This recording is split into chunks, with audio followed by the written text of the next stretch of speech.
homeopathy over any other system of medicine for your kids? So to give answer to this question, I would like to quote a research today.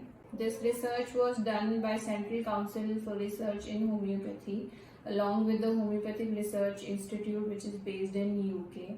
CCRH is a renowned homeopathic research center in India, and in this research 108 healthy newborns were taken and they were randomly assigned either allopathic medication और homeopathic medication.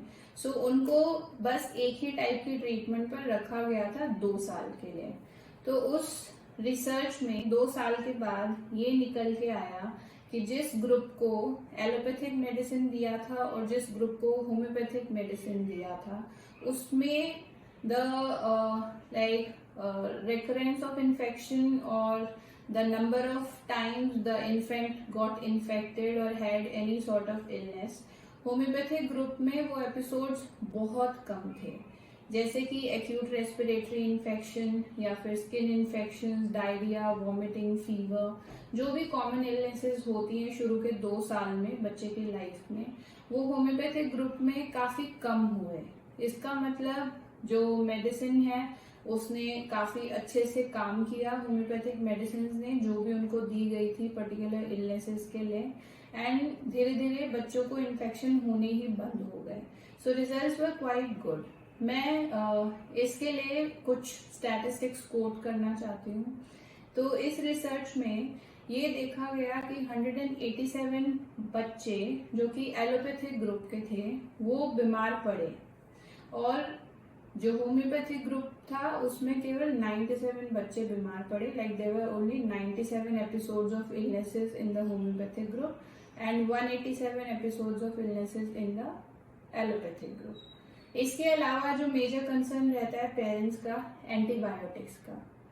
बार बार बच्चे बीमार पड़ते हैं, बार बार उनको antibiotics देना पड़ता है. सो वो भी एक बहुत बड़ा कंसर्न है.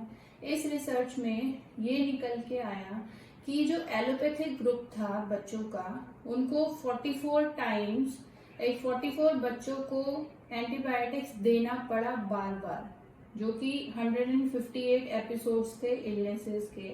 ऑन द अदर हैंड जो एलोपैथिक ग्रुप था उसमें केवल 9 बच्चों की ऐसे नौबत आई जिनको एंटीबायोटिक्स देना पड़ा अलग अलग 14 एपिसोड्स में.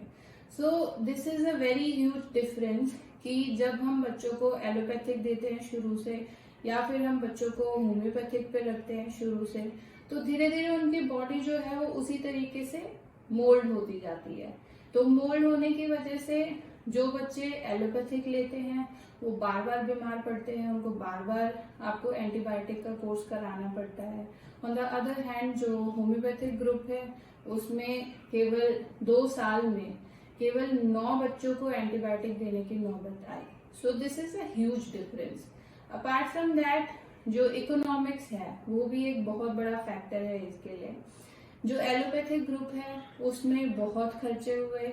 Parents they had to take the infant to the doctor and उसका भी एक कॉस्ट होता है.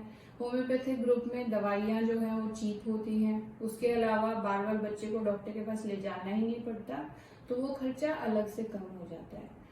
सो इस रिसर्च के बेसिस पे ये निकल के आता है कि जो बच्चे होम्योपैथिक मेडिसिन पे रहते हैं शुरू से उनकी इम्यूनिटी अलग होती है, और जो एलोपैथिक लेते हैं बच्चे शुरू से उनकी इम्यूनिटी अलग होती है, क्योंकि जो होम्योपैथिक मेडिसिन है वो इम्यूनिटी पे काम करती है.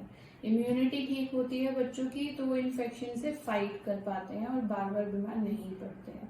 इसका रिसर्च का sole purpose and the outcome of the research is this. So give homeopathy to your kids for better immunity, and like the chances or recurrences of infection would be very less. And if you have any query about kid related issues or any other issues, you can leave them on the comment and I would revert back to you. Please like, share and subscribe the channel.